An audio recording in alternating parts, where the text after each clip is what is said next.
Kal Kadosh Venichvad, la question qui nous a été posée à la suite de l'élection récente des deux nouveaux grands rabbins d'Israël, le Rishon LeZion, qui est le titre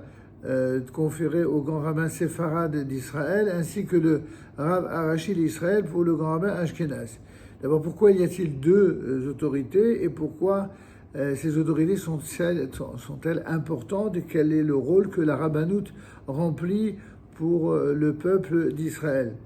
Alors, la raison pour laquelle il y a deux autorités, c'est parce que cela répondait à la volonté du premier grand rabbin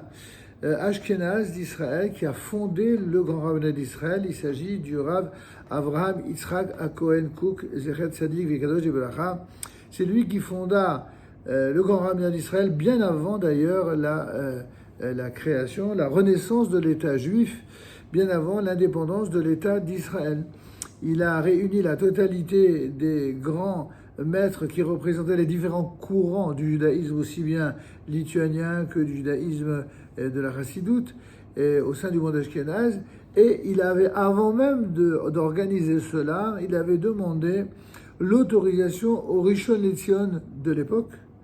qui en quelque sorte était la seule autorité officielle sous les différents mandats qui ont précédé la création de l'État d'Israël. Et donc par kavod et vraiment par respect, il a d'abord demandé l'autorisation au grand rabbin d'Israël de l'époque, le Rishon LeZion, de créer cette sorte de nouvelle instance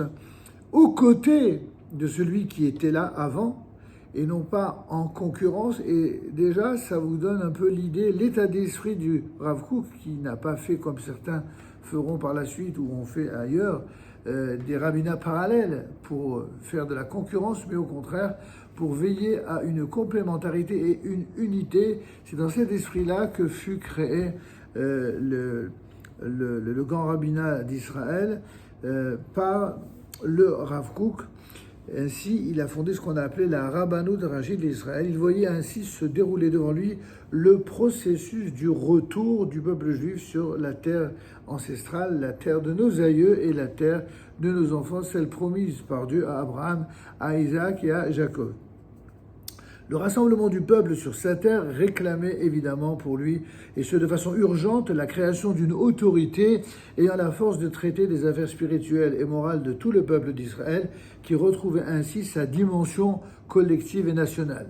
Le rêve était de réunir dans le cadre de la Rabbanout Rashid toutes les forces de Torah qui étaient présentes en Israël, une sorte de prélude au Sanhédrin, le nouveau Sanhédrin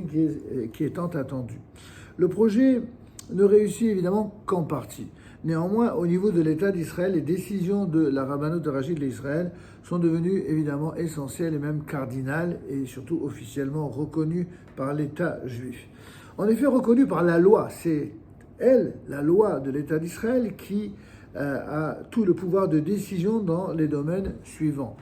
Que ce soit pour les questions matrimoniales, pour les mariages ou les divorces, les nominations des rabbinim, des rabbins et grands rabbins de ville ou de région, des dayanim, c'est-à-dire des juges rabbiniques dans leurs fonctions respectives, mais également dans le respect de la Shemitah, dans le contrôle national de la cacheroute et des produits importés de l'étranger, la responsabilité des conversions, aussi bien locales qu'internationales, qui sont de plus en plus nombreuses, comme vous le savez. Qui plus est, la Rabbanout Rashid d'Israël sert d'autorité rabbinique à de nombreuses communautés juives à travers le monde. De même que finalement le rabbinat représente l'État d'Israël au plan spirituel et au niveau international dans toutes les affaires morales et spirituelles du peuple, on pourrait la définir, comme l'avait joliment exprimé le rabbin Ishaï, d'une certaine façon, le grand rabbinat d'Israël, c'est un peu la mezouza de l'État d'Israël. Et bien entendu, chaque fois qu'il y a un renouvellement d'autorité rabbinique, ce sont des forces nouvelles qui se régénèrent, qui se réalisent et qui, nous l'espérons en tout cas, représenteront la capacité à unifier toutes les composantes de la nation d'Israël dans sa diversité, dans évidemment le strict respect de la Torah et des mitzvot. Cela va de soi en ce qui concerne ce qui représente le peuple d'Israël en Eretz Israël et en dehors d'Eretz Israël. Alors nous le souhaitons